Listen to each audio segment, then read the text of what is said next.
think he can cut a deal? I mean, the question everyone's going to gauge with Trump on Iran, they're going to say, well, say he does cut a deal. Is this any better, because you were so critical, you being Trump, of Obama, is this any better than what Obama had? You know, that's what he's going to be judged against. Do you think he cuts a better deal than Obama, or cuts any deal at all with Iran? I don't know. Iran right now is being, to me, very, very unreasonable, and they do so at their peril. Right. Because Netanyahu, in his desperation to not be forced to quit bombing Gaza by the international community, Netanyahu will reach out and he'll try to take out these enrichment facilities in Iran. He'll bomb the hell out of Iran if allowed, if given free rein by the United States. I think that President Trump really needs to say to Netanyahu, stand down, let's get Gaza sorted out, and then we can deal with whether or not. What Trump tried to do was try to be reasonable with Netanyahu on this nuclear issue. Right. Maybe we let Iran enrich some of this stuff for, every other country has nuclear power. Maybe Iran deserves nuclear power, not the fatal kind, but the kind that turns the lights on. Maybe we let them do a little bit. It's not advancing their technology any. And Netanyahu said no to it. So I think that, I think Israel's got to be more reasonable. I think the president has to stay the course with Israel. He's got to stop the slaughter in Gaza, ceasefire now.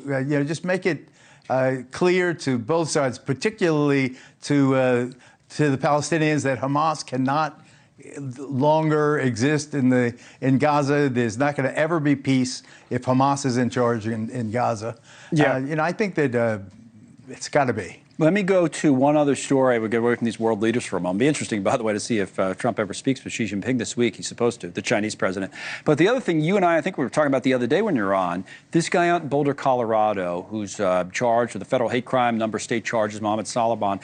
They brought his family in. I guess it was yesterday, but they brought his family in and detained the family. He's got a wife and 5 kids. But now a judge just said this afternoon that they're not going to be deported, at least for now. They blocked the deportation, paused the deportation. Thoughts on how this case or story is developing?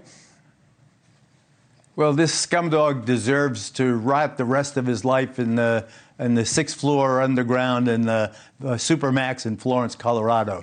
He's, really... to try to burn Jews on a Jewish holiday, a despicable man. I hope he gets everything, the book thrown at him, so to speak. Did his wife not know that he was filling 18 canisters of gasoline and reading stories about how to make Molotov cocktails? All that aside, you have these 5 kids. You have this woman who has not been charged with anything. These people deserve due process. Bravo to this judge from stopping this deportation. This is very similar to the case of the El Salvadoran gangbanger who deserved to be in prison in El Salvador, but he also deserved, because he was a resident in the United States, some form of due process. These kids and their mother deserve some form of due process. They deserve this judge to listen, to hear them. And then, if they are indeed, were some of these kids born in the United States? Right, we don't know. United States citizens? Not sure. We don't know. Yeah. We don't know. I want a hearing. I want to know their side of the story. Yeah, and we might find out, and they might eventually be deported, just not now. So the judge says, hold on a second until we get we'll get the whole story. All right, Geraldo, as always, thank you, my friend, Geraldo Rivera. Thank you for watching. Subscribe below and download our NewsNation app right now on your phone, and you will get fact-based, unbiased news for all Americans.